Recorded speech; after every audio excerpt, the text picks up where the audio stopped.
caste census where there is no need actually, అసలు అవసరమే లేదు.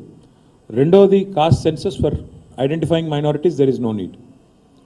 Fair reservation for all backward classes including minorities. What this means is, ఇది బలహీన వర్గాలకు మైనారిటీలకి పంచాయతీ పెట్టే ఒక ప్రతిపాదన. అనవసరంగా బలహీన వర్గాలని మైనారిటీలని ఇద్దరిని కూడా నష్టపరిచే ప్రతిపాదన. ఈ ప్రతిపాదన ఏదైతే ఉందో to include minorities in the backward classes census అనేది it is something that definitely will hurt both backward classes and minorities. దీనివల్ల ఇటు మైనారిటీస్ నష్టపోతారు, అటు బలహీన వర్గాలు బీసీలు కూడా నష్టపోయే ఒక పెద్ద ప్రమాదం ఉంది. ఇది చాలా చాలా దుర్మార్గమైన మాట, అక్కర్లేని మాట. రాజ్యాంగమే ప్రత్యేకంగా ఇవాళ అల్పసంఖ్యాకులు రిలీజియస్ మైనారిటీస్ కింద గుర్తించినప్పుడు ముస్లింలని, సిక్కులని, క్రిస్టియన్లని కాంగ్రెస్ పార్టీ తీసుకొచ్చిన ఈ తలాతోకా లేని ప్రతిపాదన ఏదైతే ఉందో దీన్ని మేము తీవ్రంగా నిరసిస్తున్నాము, తీవ్రంగా ఖండిస్తున్నాము. ఇది తప్పకుండా తెలంగాణలోని ప్రతి ముస్లిం సోదరుడు, ప్రతి క్రిస్టియన్ సోదరుడు, అదేవిధంగా ప్రతి సిక్కు సోదరుడు, అదేవిధంగా ప్రతి బలహీన వర్గాల బిడ్డ కూడా దీనికి తప్పకుండా ఖండించాలని చెప్పి కూడా నేను కోరుతా ఉన్నా. ఎందుకు అంటారా, ఇవాళ ఒకసారి మీరు ముస్లింలను కూడా ఇంక్లూడ్ చేస్తూ మీరు వెంటనే వాళ్ళని బీసీలుగా గుర్తిస్తే there will be no need for a separate minorities welfare ministry, there will be no minorities commission, there will be no other minority body. ఒకసారి ఈ సెన్సస్ చేసి అందరు ముస్లింలు బీసీలుగానే గుర్తించినారనుకోండి, తర్వాత రేపటి రోజున మైనారిటీ వెల్ఫేర్ మినిస్ట్రీ అనేది ప్రత్యేకంగా ఉండదు, మైనారిటీ కమిషన్ ఉండదు, మైనారిటీ సంబంధించిన ఏ ఆర్గనైజేషన్ కూడా. ఇవాళ మైనారిటీ ఫైనాన్స్ కార్పొరేషన్ ఉంది, దానికి మా ఇమ్తియాజ్ గారు చైర్మన్గా ఉన్నారు. మరి రేపు ఆ కార్పొరేషన్ అవసరం ఉండదు, ఎందుకంటే బీసీలో చేర్చిన తర్వాత మైనారిటీలు తమ ప్రత్యేక హోదాను కోల్పోతారు. ఇది చాలా చాలా తప్పు. ఇది ఎట్టి పరిస్థితుల్లో కూడా వాంఛనీయం కాదు, సమర్థనీయం కాదు. దీన్ని తప్పకుండా కాంగ్రెస్ పార్టీ వెంటనే ఉపసంహరించుకోవాలి. ఈ ప్రతిపాదన మంచిది కాదు అనే మాట మరి ఎవరు రాసిచ్చారో వాళ్ళకు తెలియదు. ఓట్ల కోసం ఏదో రాయాలి కాబట్టి రాసినట్టున్నారు తప్ప చిత్తశుద్ధి లేదు. రెండవది, ఇది 100% బీజేపీ ఐడియాలజీ ప్రకారమే జరుగుతున్నట్టు కనబడుతున్నది. బీజేపీ ఈ మధ్యన మాట్లాడుతున్నది, ఏం మాట్లాడుతున్నది, పాస్మాందా ముసల్మాన్ అని మాట్లాడుతున్నది బీజేపీ. तो కాంగ్రెస్ డిక్లరేషను ఈరోజు బీజేపీ ఐడియాలజీకి లింక్ అయి ఉన్నట్టుగా కనబడతా ఉంది. जो बात कांग्रेस आज माइनॉरिटी डिक्लेरेशन में कह रही है, ये बीजेपी के आइडियोलॉजी के साथ मिला हुआ है. पासमानदा मुसलमान बोल के आज बीजेपी जो बात कह रही है, वही बात आज कांग्रेस पार्टी अपने डिक्लेरेशन के जरिए कह रही है. और मैं आपको याद दिलाना चाहता हूं, आज दस्तूर ने, कॉन्स्टिट्यूशन ऑफ इंडिया ने आज एक दर्जा दिया हमारे हिंदुस्तान में हिंदू. बंद कराओ,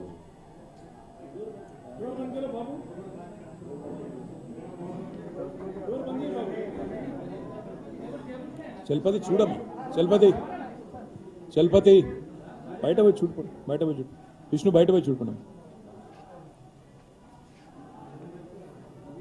दस्तूर ने साफ साफ कहा कि हिंदुस्तान में मुसलमान, सिख और ईसाई तीनों भी रिलीजियस माइनॉरिटीज हैं.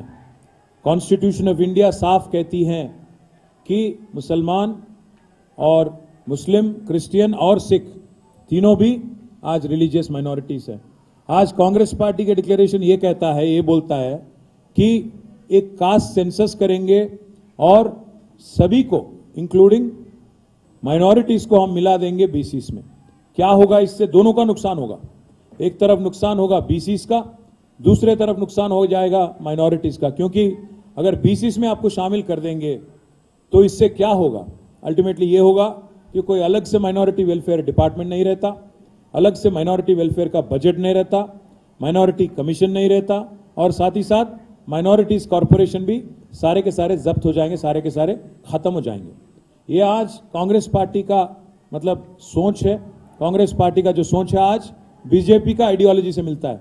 बीजेपी बार बार आज कह रही है पासमानदा मुसलमान, और लगता है कि कांग्रेस ने भी वही पन्ना, वही पेज आज निकाल के एक कोशिश कर रही है कि ताकि बैकवर्ड क्लासेस का और मुसलमानों का खास और माइनॉरिटीज़ का झगड़ा हो जाए.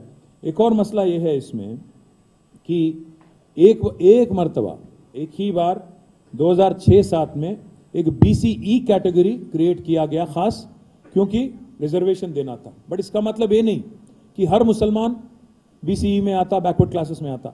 ये नासमझी जो है कांग्रेस पार्टी की, ये जो मुझे नासमझी भी नहीं, ये तो मुझे लग रहा है कि कोई साजिश है कि दोनों के बीच में एक झगड़ा करने का। मैं इसलिए ये बात कह रहा हूं क्योंकि आज का कांग्रेस पार्टी का अध्यक्ष जो पे यहाँ पे है वो खुद बीजेपी से ताल्लुक रखने वाला आदमी है, आरएसएस आइडियोलॉजी में विश्वास रखने वाला आदमी है।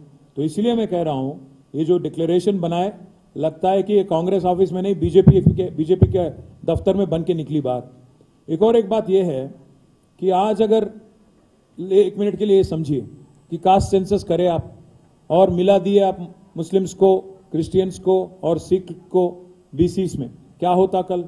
सारे के सारे बीसी टूट पड़ेंगे और कहने लगेंगे बैकवर्ड क्लासेस लीडर्स और बैकवर्ड क्लासेस की आवाम कि आप हमारा हक छीन रहे हो, आप हमारे लिए जो गारंटीड था रिजर्वेशन आप उसमें से जबरदस्ती ले रहे हो करके एक रिफ्ट आ जाएगा माइनॉरिटीज और बीसीस के बीच में। लगता है कि कांग्रेस पार्टी दोनों के तरफ सिंसियर नहीं है, ना बीसीस के तरफ सिंसियर है ना माइनॉरिटीज की तरफ सिंसियर है।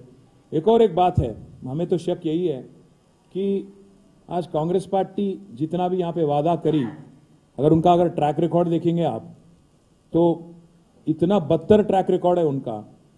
2004 से लेके 2014 तक कांग्रेस पार्टी यहां पे सत्ता में थी, यूनाइटेड आंध्र प्रदेश में, मुत्तहिदा आंध्र प्रदेश में।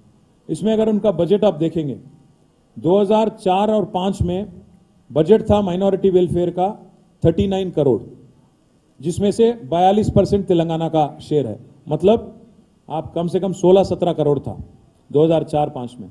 और आखिरी में 2004-5 से लेके 13-14 तक अगर आप देखेंगे आखिरी बजट था 509 करोड़ खर्चा किया गया, 509 करोड़ कुल मिला के पूरे मुत्तहिदा आंध्र प्रदेश में 23 जिलाओं के लिए, 23 अजलाओं के लिए। अगर इसमें से अगर 42% आप लेंगे तो आप 200 करोड़ के आसपास भी नहीं है।